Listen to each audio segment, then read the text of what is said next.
Welcome, my friends, to Ethics and Social Responsibility, part of Unit 1, the Business Environment.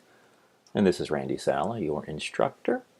And as we look in this chapters in this unit, does the business world have any responsibility to stakeholders at large? And hopefully your answer is yes, we do.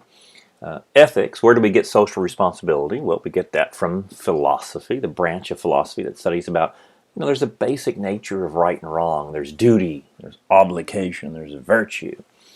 As Plato would say, we can easily forgive a child who is afraid of the dark. The real tragedy of life is when men are afraid of the light. So with that, let's move forward. What is business ethics? Think about it. And as we have grown in this millennia, now we're in the 21st year of it, what companies do you trust? And can you even use that word anymore, trust? When you look at your cell phone bill on a monthly basis, do you, like me, I just pay the total. I don't look at every single charge because I can't even figure it out, and I don't really have the time to. Credit card statement, electricity bill, any type of charges, all these little added fees, when you think about it, an extra dollar here or there for a company that has tens of millions of customers is a quick $10 million profit for doing absolutely nothing. Interesting. What companies, what people, what organizations do you trust? What is ethical behavior? Well, let's kind of define that. Again, as Voltaire would say, if we are to converse with each other, let's define our terms. And hopefully we would say, well, can we compete fairly and honestly? Are we expected not knowingly that the companies we deal with that are going to deceive and intimidate or misrepresent customers, competitors, clients, or employees? Hopefully we could compete freely, fairly, and honestly. Communicating truthfully, that is, organizations that practice good ethical behavior refrain from issuing false or misleading communications. Now, that is actually a public relations tool, is to mislead, is to provide misinformation, is to delay and to conceal. And we see that from companies who do a very bad job, but yet they're still in business. Communicating truthfully. And of course, as Hippocrates would say, do no harm, not causing harm to others. Placing one's personal welfare above the welfare of the organization can cause harm to others. There's ethics from the corporations and the companies we work for. There's our own personal set of ethics that we have at the places that we work.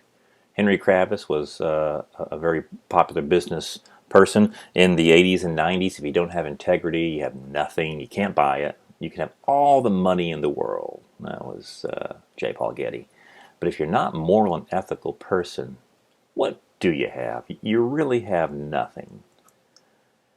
Well, let's look at the situations that you and I are going to come across in our careers as managers, as leaders, as professionals in the workplace. There's ethical dilemma. Now, ethical dilemma is something that I have to choose between two conflicting but arguably valid sides here. It's really not anything illegal, but it does come down to a moral choice, a personal one.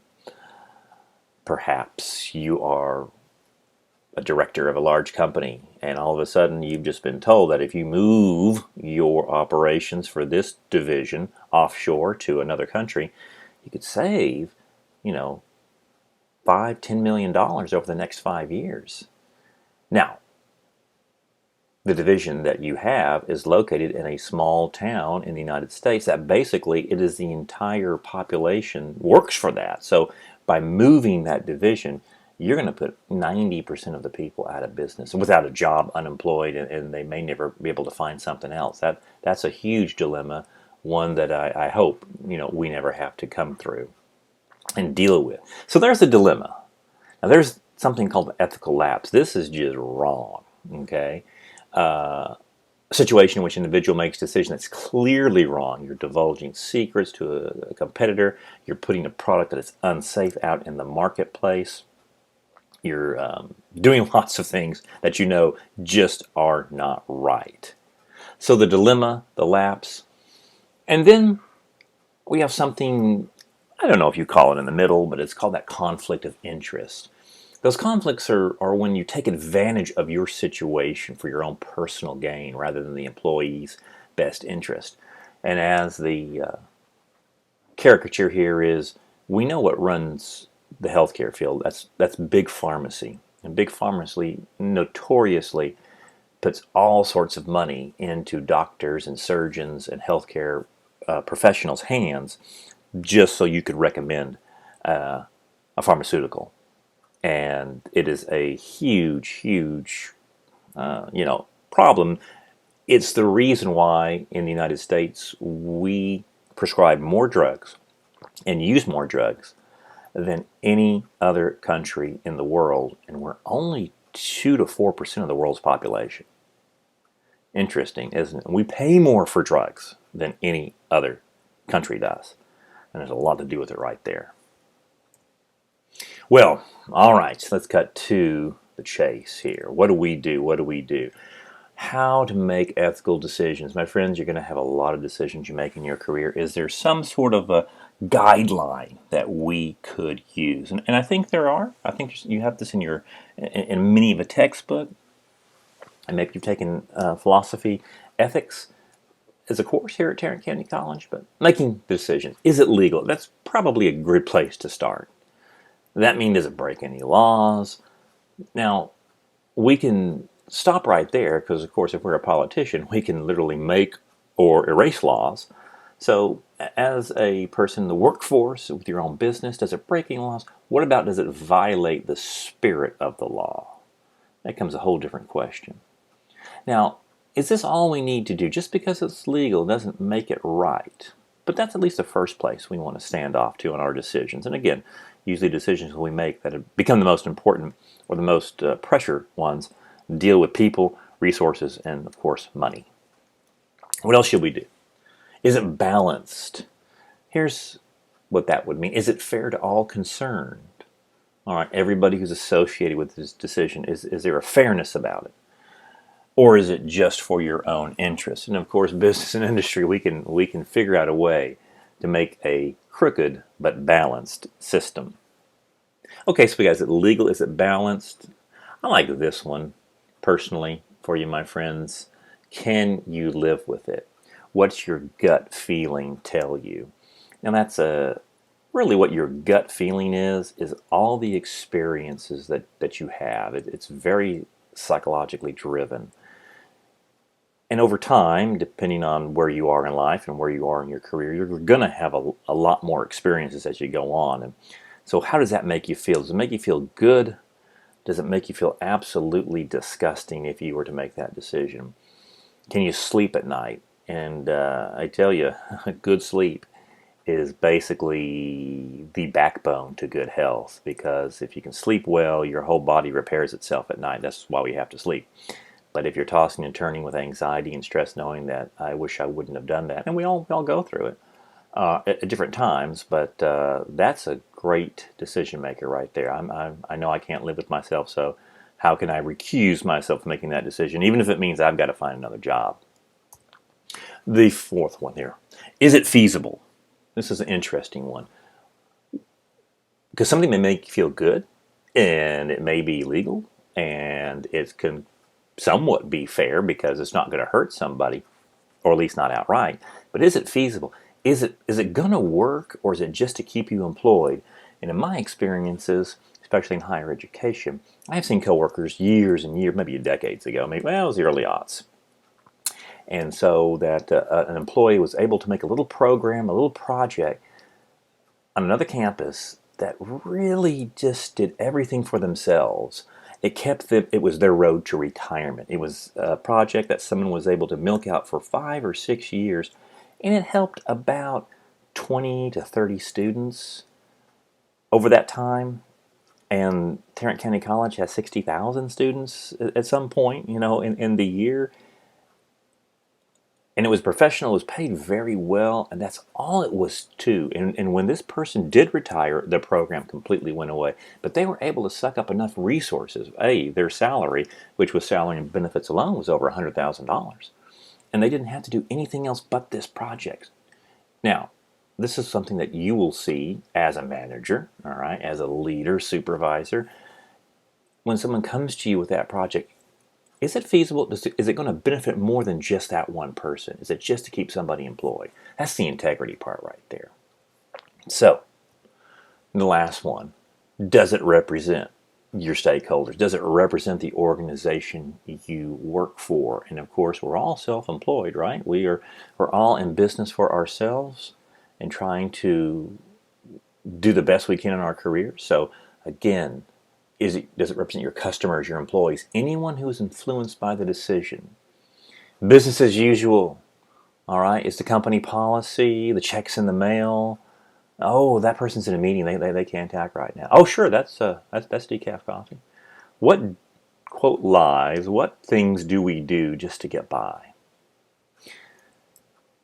So there we have the 5 levels of making an ethical decision, and decisions you're going to make throughout your career. Is it legal? More than that, is it balanced? Can you live with it?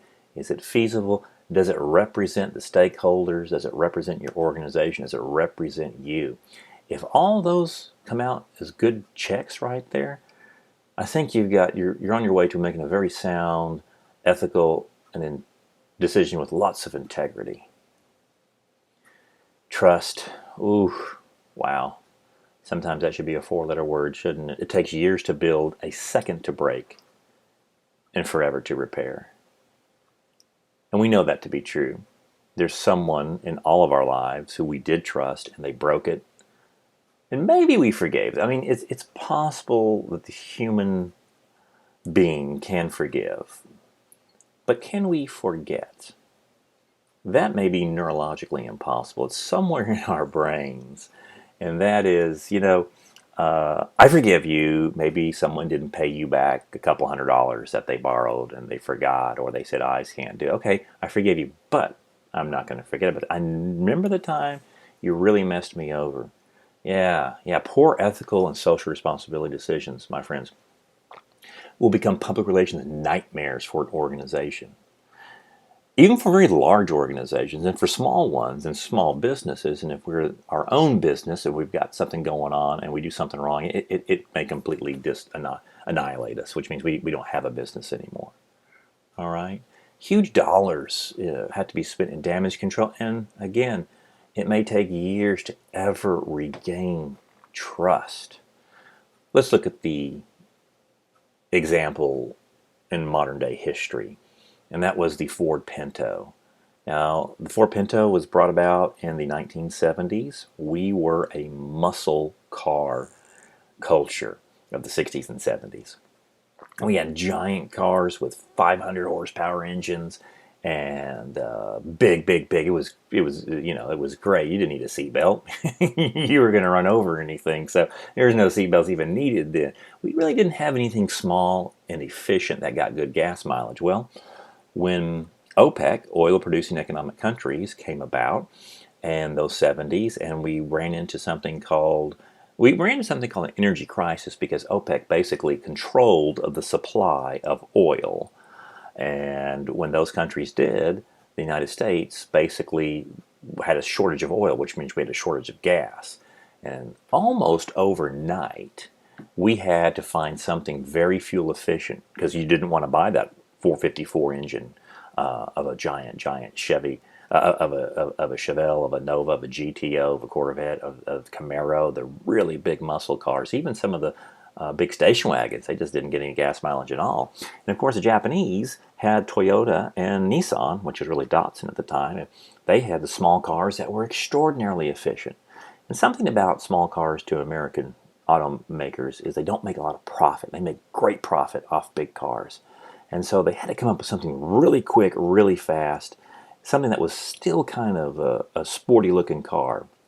So Lee Iacocca, who was the CEO of Ford Motor Company, and he had just come out with the Mustang before, which is a smaller car, but it's certainly a big engine to it, came out, had his engineers quickly, we've got to be able to compete with the Japanese, with the Datsun B210, the Toyota Corona, etc., etc. And this is what he came up with: a sporty little car, 4-cylinder, kind of the little sister to the Ford Mustang, that got good gas mileage. You know, we had never had anything over 20 miles per gallon. That you didn't care. You got 4 miles per gallon on the big cars. But here it is, nice, sporty, small, peppy, so to speak. Not a bad looking car, cheap, and it sold amazing. Sold 30 to 40 million cars in a year or two. Just one problem: it would explode from behind. Perhaps somebody in your family or yourself can remember, or at least you can watch the YouTube video that I have for you in your notes video resource page. What happened was, if you hit it from right behind, it could easily catch on fire. They made the car smaller, and so they did skimp on a few things, and the bumper in the rear was very small, but they had 2 lag bolts, which are just 2 big bolts that they were not cut off, and the gas tank was right next to the bumper, so it hit at about 20 to 30 miles an hour, which really isn't too much, or hit behind by a very large, automobile. What it would do, those bolts would jam right into the gas tank, and the gas would leak everywhere, and all it would take then would be a spark, and that car would blow up. Here's the problem. Ford knew about it. In fact, the engineers came and said, we have a problem, to Mr. Iacocca. Now, Lee Iacocca died a couple of years ago, is hailed as a American genius of business and industry. Did a lot of good things, but this is certainly a terrible thing that was under his watch. The engineers came up and said, man, we've done the crash testing, and this is what's happening.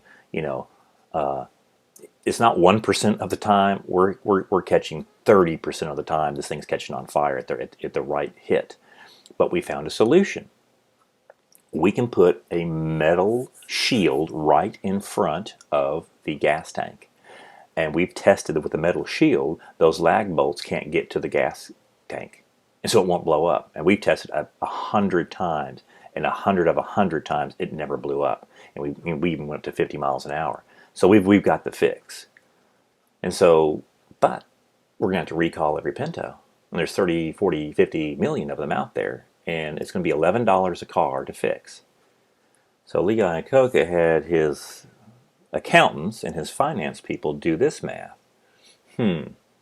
What is the cost of death? The cost of death, they came out to be $50 million, which means what would they lose in court, in the court of law, paying out for death, for wrongful death. They said about $50 million in a year, maybe 2 years, maybe of every car that was out there. They said the cost to fix at $11 a car, we recall everything, it's going to be $137 million. So Lee Iacocca said, let him burn. And this was in a memo. They caught this guy saying that. Well, how did this still go through? There was a very old pre-World War II law from the National Transportation Board that said, if the cost to society is more than the benefit, then you can pay out the cost of death here, because it's going to cost you $137 million and it's only $50 million. Then you can use that formula and basically say we'll pay the cost of death. They didn't say cost of death, but we'll pay the cost of society at $50 million versus the cost to fix it. Problem being here that Ford did all their own calculations. They never thought about public relations in the court of public opinion. The graph is right here. They presented this in a court, so the decision was legal. So it wasn't an ethical lapse, according to Ford Motor Company. It was an ethical dilemma. Which decision do we do? And of course, business will always say, well, we'll go for the smallest dollar. Well, let's see how that happened. Was it ethical? No. Was it even a good business decision? And this course is about how do we make better decisions.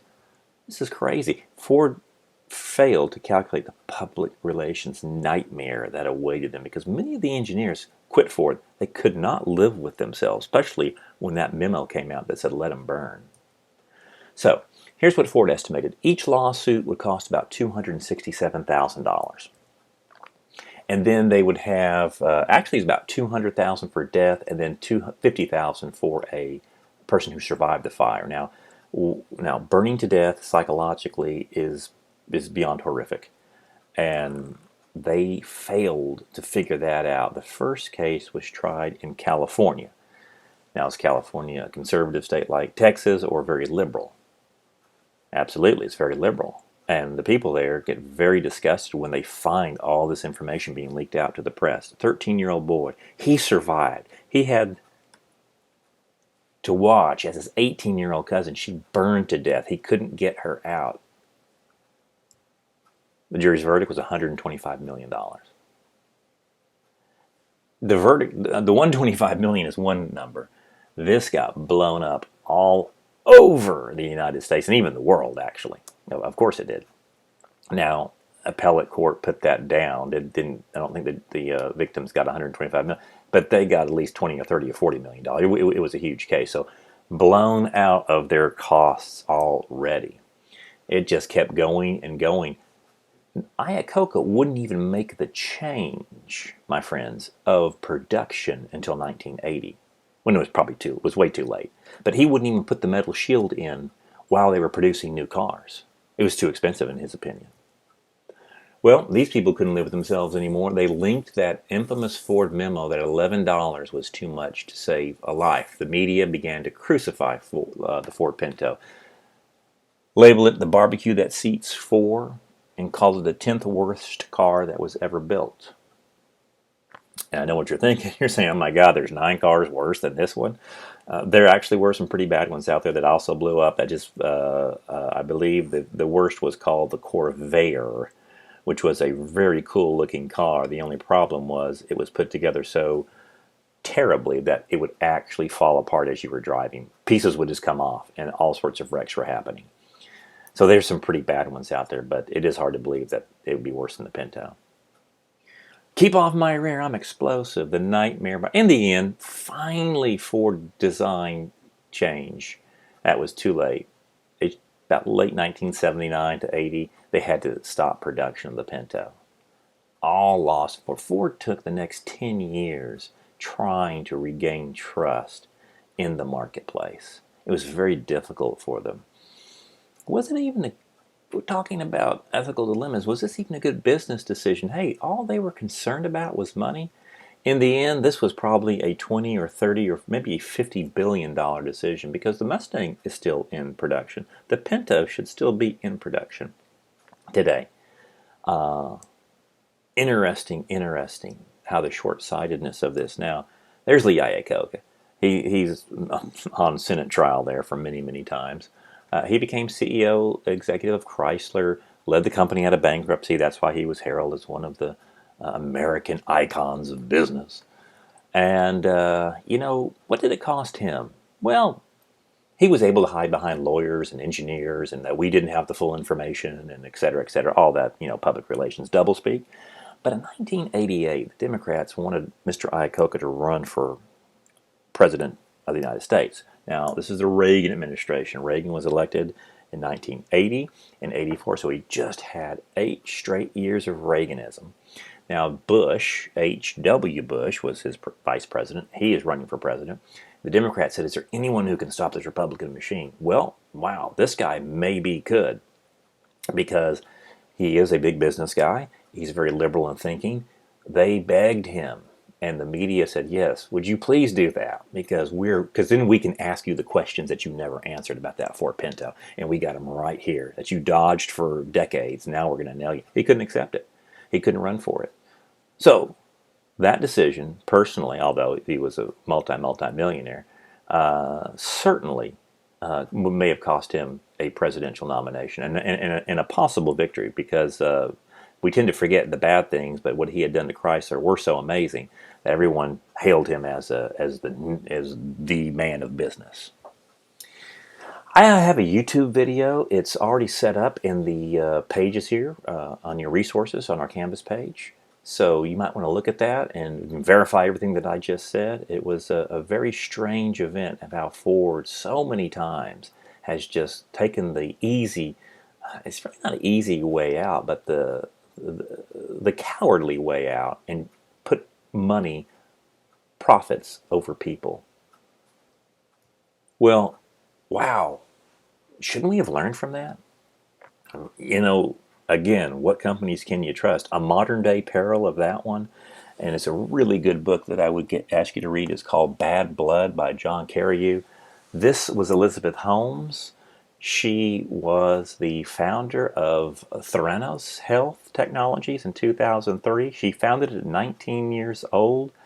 She was a person who had very well connected parents. They weren't crazy rich, like in the millions, but they had a tremendous amount of connections through Washington and through Wall Street. And she was able to take advantage of that and build a company. It was called a health tech company. She was the youngest female billionaire. The one before her would have been, I believe, Doris Duke of the Duke Foundation. When her father died, she was the first female billionaire. And then here comes Elizabeth Holmes at 19 years old. Her valuation in 2012 was around $9 billion. She was, as you look, she has the black turtleneck on. Her mentor, whom she may or may not have met, was Steve Jobs. She wanted to be just like him. And this is it. She had arrived. Making ethical decisions again. They founded Theranos. There's a very fast race to quick blood analysis. And could you go to a CVS, a Walgreens, even a Walmart in their pharmacy, basically with a small prick of blood and do tremendous amounts of analysis? You don't have to wait for weeks. And it could tell you what your problems are. That gets basically pushed right back to your physician, and in a matter of minutes or at least hours, not weeks, they can tell you, hey, you need this sort of medication. We verified it by your blood tests. Now, her test she wanted to come out with, she said, I got the problem because usually you have to give vials of blood, and this machine's more like a quick cholesterol or diabetes check where you just get pricked. Now, nobody thought it would work. Doctors said that's not going to work. Engineers said we can't make it to work. You just need so much more blood than that. And the test can't be done. But she was, what we would say, hell-bent on getting this to the marketplace, patenting it, and getting it in production. She had the right people behind her. She had the right money behind her. Very low cost, and this is going to be the biggest thing. When she was told it wasn't working, she wouldn't have it. She says, no, it's going to work. You make it work. This was some of her board of directors, and again, some of the names here. Henry Kissinger was one of the most powerful men in Washington during the 1970s and 80s. All of these were on cabinets. They were senators. She knew the right people to get, and it made her organization look extremely impressive. Well, if these people are going to back her and be on her board of directors and influence her, then this has to be an amazing company. So stock was selling and selling and selling. There's the book right there. It's a great read. If you're a Michael Crichton fan, which I certainly am, it reads like a Michael Crichton novel, and then you have to catch yourself saying, oh man, this was real. This actually happened. Somebody didn't think this up as a fictional book. It is based on what really happened. Everything was a lie. They had her and her boyfriend, Sonny, at the time, who were the CEO and directors and presidents, basically were overselling this and bringing in all sorts of venture capitalists. And the venture capitalists, once they saw that board of directors, said, okay, we're in. How many billions do you need? Oh, you need $1 billion? Sure. We're gonna slap down $2 billion in investment capital because it's going to be the biggest thing ever. Until this man, John Carreyrou, started, he's an investigative reporter of the Wall Street Journal, started asking the questions and blew the whole thing up because they were so insulated that they had basically fooled Elizabeth and everyone else, and Sonny, all of her employees. They basically said to the engineers, if you quit, you'll never work anywhere again. We have the connections to make sure you don't work in the Silicon Valley. And this time everyone wanted to work there. What they really did was buy the machines from Siemens Technology. They reprogrammed it, put a new look on it, 3 million analyses were wrong. Everyone was almost wrong that they did. Tens of thousands of people were given wrongful medication. This has just blown up recently. She was just in court, I think, every year at this time, a few days ago. The wrongful death suits are looming. The fraud is coming up. In the end, they've got her for 11 charges, her and her boyfriend, Sonny, of huge fraud, fiduciary irresponsibility. Once this all hit, they lost $4.5 billion overnight, just the valuation, which means this stock is worth, the company is worth nothing. She has a net worth of nothing. Now, I bring this up to say that usually venture capitalists are pretty smart people. I mean, they really grill you. You've seen Shark Tank. We all watch Shark Tank, and those people are all venture capitalists. Or what do you need to get this business going? Is the business legitimate? Maybe we'll hopefully start looking at startups at a different light. Just because it's a startup tech company and biotech, that's all the rage. Yikes of what happened. And what again, the fraud is one thing. The wrongful deaths are going to be looming. She's been in prison, her and her boyfriend, since I believe 2017, and very, very, very sad story of how a charm and charisma can just overcome all sorts of good decision making and put people, well, actually kill people. And interesting, my friends, terribly, in a terrible way. Bad Blood is a great book to read, though. You know, we talked about when you do the wrong thing and it's very bad and it can certainly hurt the organization. Can we reverse that? As Willy Wonka would say, stop that, reverse it. Good ethical decisions, when you do the right thing, can make great strides, free publicity, huge dollars, and you create that value and you build that trust with your stakeholders. Now, we are 10 plus years or 15 years removed from Hurricane Katrina, but we have seen hurricanes just coming through, a terrible one that all the way went to New York this year. But it happens every year in Missouri and Joplin. And Home Depot literally has a response team. And more companies do this. Emergency response teams that can basically gear up within hours, within 24 hours, and head to a disaster area. Sunbelt Rentals does the same thing with their equipment. Make sure that the equipment is there for the people who need it. Hey, and Hurricane Katrina, when that terrible mess in New Orleans and all through the Gulf South states, they needed those big sheets of plywood just to cover their house up because windows were broken, everything was broken. And if we look in the business and the law of supply demand, these things at the time were maybe less than $10 a sheet, just press board. People were lined up thinking that with all the cash they had, Home Depot's probably going to put these at $40 and $50 a sheet, and we're not going to have any money left. Because small businesses were doing that, small hardware stores. They came out immediately and said, we are not increasing our prices one penny due to this national disaster. And they had 800 trucks within 2 weeks supplying all of the Gulf South states. Editorials came praising Home Depot, and they still do for all the organizations who do that. And man, when they found the small hardware stores that were trying to sell these for 20 and 30 bucks a piece, the Attorney General of most of those states, Mississippi, Alabama, in particular, and Louisiana, shut those businesses down. Just completely shut them down and sued them. Walmart takes a lot of grief. Walmart sent 2,500 trucks. Those are waiting to go into New Orleans right there. They get the police escort in. Meet the Press said, if the federal government could have acted as fast as Walmart and Home Depot did in these hurricanes, we would have averted that terrifying humanitarian crisis, which we hope we never go through. But the Katrina in 2005 was just some of the lowest point that we had reached with people without food and water, how fast you can go into basically an anarchy state. And these companies worked very fast. So it does work, my friends. When you do good things happen. Is it legal? Is it balanced? Can you live with it? Is it feasible? Does it represent you? Does it represent your stakeholders? As you make your major ethical decisions throughout your career, if you'll follow some of these rules right in here, if it meets all five, I think you've got a good decision and a good long career. Social responsibility, again, it is expensive. There's no doubt that it is, but it is worth it. The public relations, doing the right thing costs. There's always those opportunity costs. But when you hit that, it makes great things.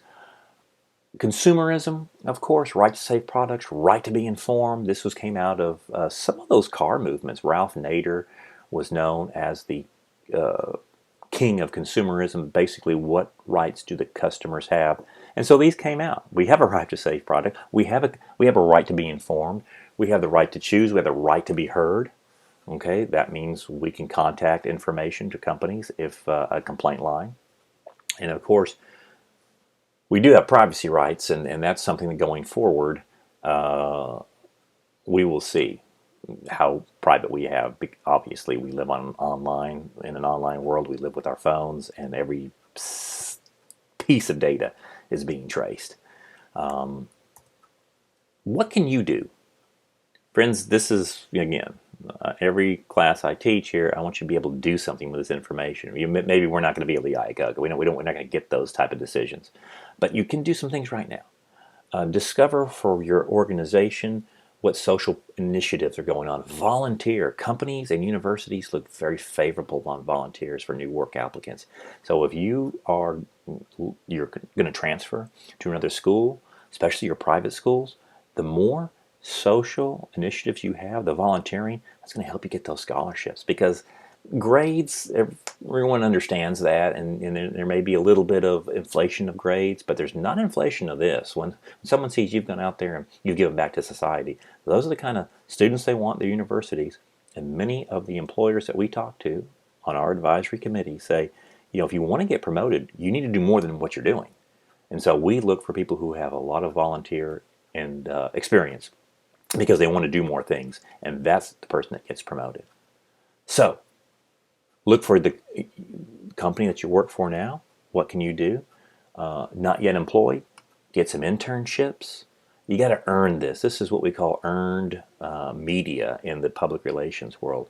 Earn it, see what you can do. There's lots of places you can volunteer, you can do internships, check with our student activities, check with our career services at Tarrant County College. There's always someone. Chambers of Commerce are always looking for young volunteers, and as a college student, it's a great way to start it. Our next video will be over information management and e-commerce.